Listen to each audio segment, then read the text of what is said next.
I'm happy actually to make a formal affidavit and name the senator who tried to get money out of me.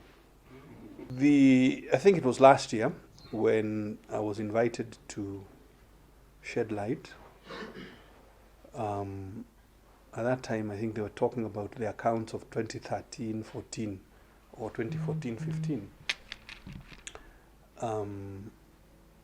Yeah, and it is true that a senator did approach me asking for certain considerations, and I rebuffed them. First of all, I've done nothing wrong myself because I had just come into office.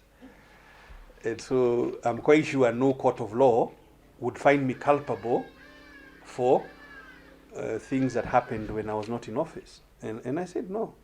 And they said, oh, we are going to give you a hard time. And I said, well, do your worst. Yeah. Fortunately for me, I mean, I've been around a few times, so you're not going to intimidate me or threaten me, and I will not have it. So, and there are so many governors who will tell you similar stories. Justice not only needs to be done, it must be seen to be done. So that appearances are very important. Justice must be seen to be done. I ask you again for the 40th time. When you invite a governor to shed light on accounts of 6 years ago or 5 years ago, what are you after?